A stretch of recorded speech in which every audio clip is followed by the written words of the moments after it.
Fighting games have been in a really interesting spot these past few years. With the focus on having better online experiences, mainly because of the pandemic, many companies have started to use rollback netcode, which greatly increases the quality of online matches for a much smoother experience. Fighting games have also focused on making it easier for newer fans to get into the games, whether that be through simplified systems, or having a newcomer-friendly tutorial mode, or even letting other players help newcomers get better at the game, like with the combo sharing system in Guilty Gear Strive. In recent times, fighting games have been in a better spot than they have ever been in before. But I think the greatest example of this is with the incredible new installment in an over 30-year franchise, and that game being Street Fighter 6.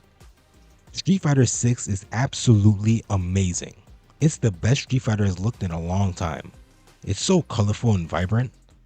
Everything from the character designs, the stages, the music, the animations, everything feels like it's made with so much love and attention, and that's because it was. Director Takayuki Nakayama and producer Kazuhiro Tsuchiya are huge fans of Street Fighter, and they wanted to make a game that fans and newcomers alike can play and enjoy.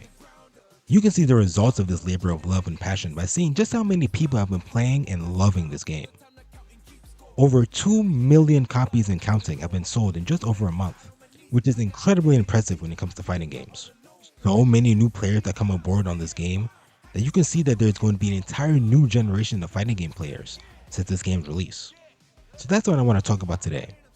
Why Street Fighter 6 works so well and how it's improved over past games. What is causing so many people to pick up and not only play, but to stick with the game so they can improve? All of these questions and more will be answered as we talk about Street Fighter 6, the next generation of fighting games.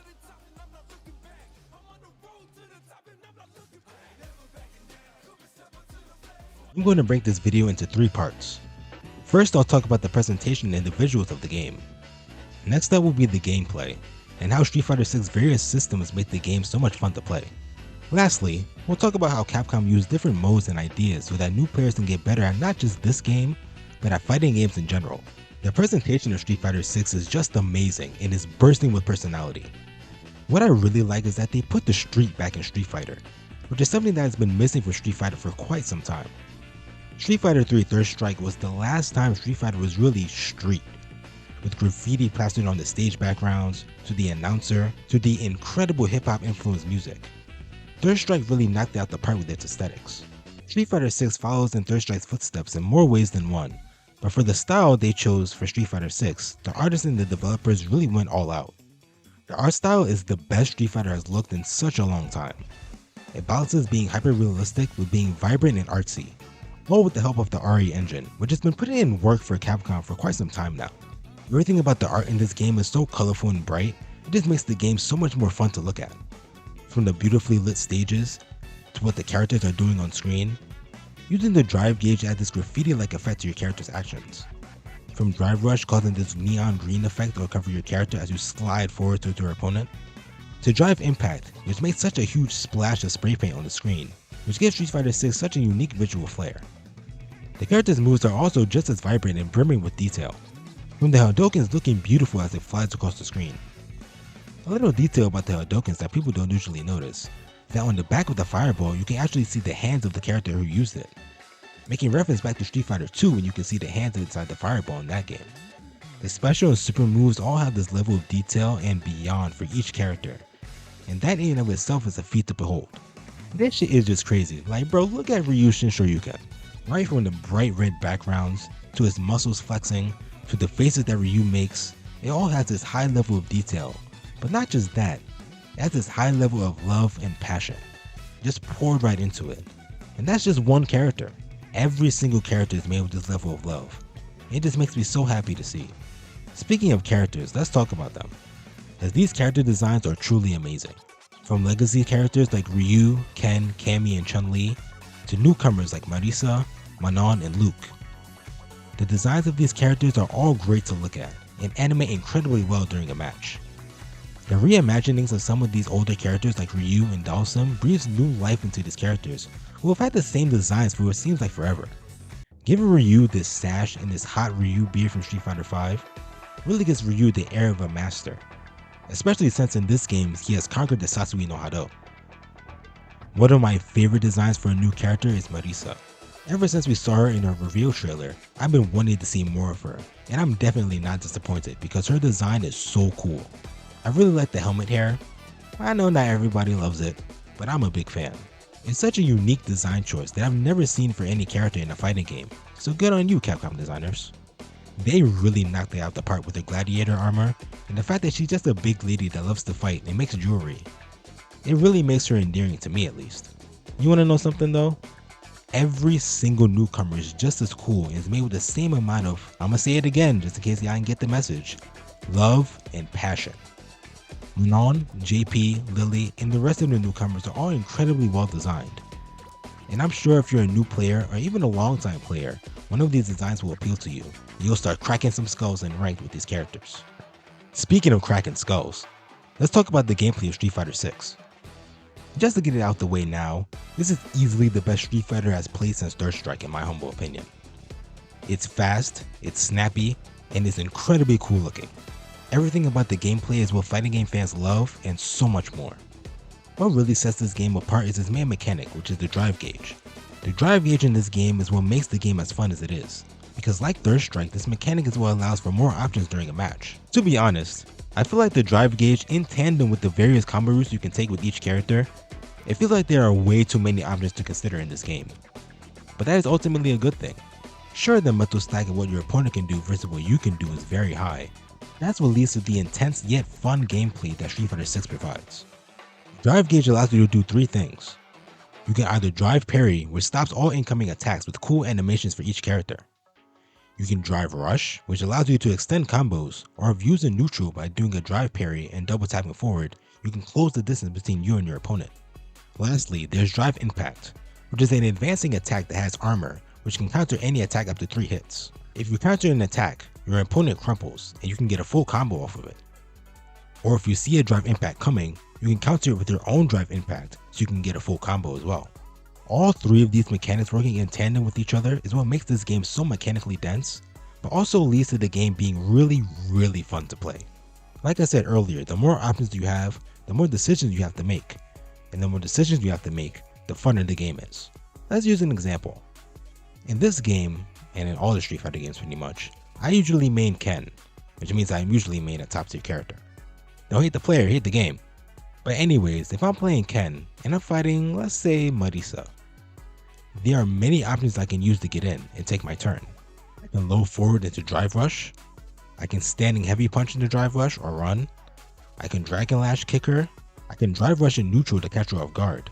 There are a ton of things I can do to get in on Marisa, but Marisa has a ton of options too, some of which can counter my own options. Marisa can just scoot him past a lot of my attacks. If I go low, she can just phalanx me and get a free hit. If she does Gladius, she can just armor through my attacks, and Lord forbid if I drive impact her. This is just one example that I can keep going for, by the way, of how many options each character has and the decisions you have to make as you play. It's insane how dense this game is sometimes. Outside of using drive gauge, the game just feels really good to play. The hits are punchy and have a lot of impact. The movement is smooth. The combos are fun to pull off. Well, it's fun to even learn the combos. It's been a while since I've had this much fun labbing combos in different situations in order to improve. And there goes another thing about this game. Because the skill ceiling is so high in this game, there's always room to improve and things you can learn to do better. Like right now, I'm learning how to better use drive gauge for my low forward and for my standing heavy punch in order to get more damage. I also have to work on pulling off my combos more consistently, even the small ones, because you'll need to do all the damage you can get in order to win your matches. And learning how to pull off combos consistently is going to get you there. So hey, if you ever feel like you aren't improving, just know that there is so much room for improvement on all fronts in this game, and if you just keep practicing, you'll definitely break past your plateaus. I have in the past and in this game, so I'm sure you can too. Alright, so now it's time to talk about how the game gets new players to learn the game and improve. Now this comes down to three things, one being modern controls, second being the tutorials in the game, and third being the World Tour mode. So, modern controls. Yeah, I'm not gonna lie, when I first saw what modern controls were for this game, I was concerned. The fact that there were one button specials and supers alongside auto combos definitely gave me pause. But since the game has come out, I must say that even though I don't use modern controls, I certainly see the value in them now and see how they can get new players not only into Street Fighter, but fighting games as a whole. The simplified motions and controls actually allows new players to learn the mechanics of the game faster and learn how to actually play the game. If you're not focused so much on what buttons do I press in order to do what I want, you're instead focused on the decision making aspect of the game that I mentioned earlier. When you only have 3 buttons to worry about as opposed to 6, it certainly makes things easier to remember when it comes to what moves you want to do. The mental stack is lessened in that regard. Also, when it comes to specials and supers, making there be only 1 or 2 buttons in a direction makes it easier for new players to do the cool looking stuff more often than if they had to do double quarter circle motions. Also, modern controls are not the training wheels for new players. It can be in some cases, but it really doesn't have to be. If you're comfortable with modern controls, you can stick with them for the long haul if you want. Some of the most high level players in this game use modern controls, like Shuto, who got really far with his modern Marisa in EVO, and Haitani, who got all the way up to top 6 with his modern Chun-Li in EVO. Just because you use modern controls doesn't mean that you are any less of a player than people who use classic. It's just down to preference at this point, and I think that this is a really cool development to come to fruition. Modern controls have actually gotten people who play Smash Bros to pick up Street Fighter 6. If you're familiar with the Smash community in the FGC, you would know that there was never too much overlap between these communities. Smashers played Smash Bros and FGC people just played the various fighting games. But through the use of modern controls, this game is actually bridging the gap between both communities, allowing for more people to get into the game. Me personally, as someone who is in both communities, think that this is a really cool development to see. Tutorials. Let's talk about them. When it comes to fighting games, the games themselves have been really lacking when it comes to tutorials and teaching people how to actually play the game. Some games have been better at this than others. I think Guilty Gear XR's tutorial was pretty great. I remember Eunice having a pretty great one as well. But generally speaking, when it comes to game tutorials, they just weren't it, and didn't give as much information to the player as it could. If you really wanted to learn how to play the game, you had to go to outside sources like YouTube or various forums and wikis in order to get the real information to help you get good at the game. Well, when it comes to Street Fighter, I think those days are over, because in Street Fighter 6, you actually get a comprehensive and very helpful list of various tutorials, from how to play the game generally, to how to play specific characters. It really is one of the most robust in-game teaching tools that I've seen pretty much ever. If you're new to fighting games, I can't stress this enough, you need to do these tutorials. It gives you everything you need to know to get started with the game. It teaches you the basic fundamentals, from movement, to spacing, to pokes, all the way to how to get combos started. It goes from beginner, to intermediate, to advanced. So the more you learn, you still have resources to help you get better at the game. Say you learned all the general stuff on how to play the game, and you want to learn about a specific character. Maybe you like Juri or Ken or Manon, and you want to learn what to do with them.